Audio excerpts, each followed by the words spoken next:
दोस्तों, रामकृष्ण परमहंस माँ काली के परम भक्त थे। ऐसा कहा जाता है कि रामकृष्ण परमहंस माँ काली को जब भोग लगाते थे तो माँ स्वयं उनके हाथों से खाना खाती थी। रामकृष्ण परमहंस बेहद प्रसिद्ध विचारक, धार्मिक गुरु और प्रेरक थे। रामकृष्ण परमहंस स्वामी विवेकानंद के गुरु थे।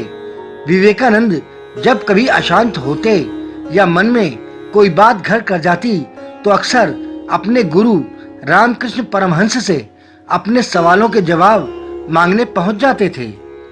कुछ ऐसे सवाल जो स्वामी विवेकानंद ने अपने गुरु रामकृष्ण परमहंस से पूछे और रामकृष्ण परमहंस ने उनका जवाब बेहद सहजता के साथ दिया, आपके सामने प्रस्तुत कर रहे हैं। स्वामी विवेकानंद ने रामकृष्ण परमहंस से कहा, मैं समय नहीं निकाल पाता, जीवन आपाधापी से भर गया है।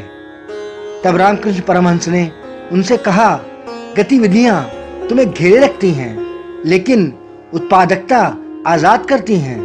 स्वामी विवेकानंद ने उनसे पूछा, आज जीवन इतना जटिल क्यों हो गया है? रामकृष्ण परमहंस ने उत्तर दिया, जीवन का विश्लेषण करना बंद कर दो, ये इसे जटिल बना देता है।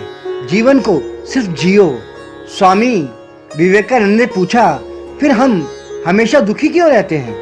रामकृष्ण परमहंस ने उत्तर दिया, परेशान होना तुम्हारी आदत बन गई है, इसी वजह से तुम खुश नहीं रह पाते। स्वामी विवेकानंद ने फिर एक सवाल किया, अच्छे लोग हमेशा दुख क्यों पाते हैं? तब रामकृष्ण परमहंस ने उत्तर दिया, हीरा रगड़े जाने पर ही चमकता है, सोने को शुद्ध होने के लिए आग में तपना पड़ता है। अच्छे लोग दुख नहीं पाते बल्कि परीक्षाओं से गुजरते हैं, इस अनुभव से उनका जीवन बेहतर होता है, बेकार नहीं होता। विवेकानंद ने उनसे कहा, आपका मतलब है कि ऐसा अनुभव उपयोगी होता है? तब रामकृष्ण परमहंस ने उत्तर दिया, हाँ, हर लिहाज से अनुभव एक कठोर शिक्षक की तरह है। पहले वह परीक्षा लेता है और फिर सीख देता है। तब स्वामी विवेकानंद ने कहा, समस्याओं से घिरे रहने के कारण हम जान ही नहीं पाते कि किधर जा रहे हैं। तब रामकृष्ण परमहंस ने उत्तर दिया, अगर तुम अपने बाहर झांकोगे तो जान नहीं पाओगे कि कहाँ जा रहे हो। अपने भीतर झांको, आंखें दृष्टि देती हैं, हृदय राह दिखाता है। स्वामी विवेकानंद ने पूछा, क्या असफलता सही राह पर चलने से ज्यादा कष्टकारी है? तब रामकृष्ण परमहंस ने उत्तर दिया, सफलता वह पैमाना है जो दूसरे लोग तय करते हैं, संतुष्टि का पैमाना तुम खुद तय करते हो। तब स्वामी विवेकानंद ने पूछा, कठिन समय में कोई अपना उत्साह कैसे बनाए रख सकता है? तब रामकृष्ण परमहंस ने कहा, हमेशा इस बात पर ध्यान दो कि तुम अब तक कितना चल पाए, बजाय इसके कि अभी और कितना चलना बाकी है।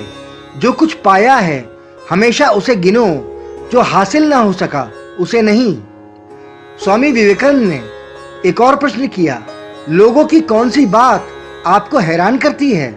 तब रामकृष्ण परमहंस ने उत्तर दिया, जब भी वे कष्ट में होते हैं तो पूछते हैं, मैं ही क्यों? जब वे खुशियों में डूबे रहते हैं तो कभी नहीं सोचते कि मैं ही क्यों? स्वामी विवेकानंद ने एक और सवाल किया, मैं अपने जीवन से सर्वोत्तम कैसे हासिल कर सकता हूँ? रामकृष्ण परमहंस ने उत्तर दिया, बिना किसी अफसोस के अपने अतीत का सामना करो, पूरे आत्मविश्वास के साथ अपने वर्तमान को संभालो, निडर होकर अपने भविष्य की तैयारी करो। तब स्वामी विवेकानंद ने आखिरी सवाल पूछा, कभी कभी मुझे लगता है कि मेरी प्रार्थनाएं बेकार जा रही हैं। तब रामकृष्ण परमहंस ने उत्तर दिया, कोई भी प्रार्थना बेकार नहीं जाती, अपनी आस्था बनाए रखो और डर को परे रखो। जीवन एक रहस्य है जिसे तुम्हें खोजना है, ये कोई समस्या नहीं जिसे तुम्हें सुलझाना है। मेरा विश्वास करो, अगर तुम जान जाओ कि जीना कैसे है तो जीवन सचमुच बेहद आश्चर्यजनक है।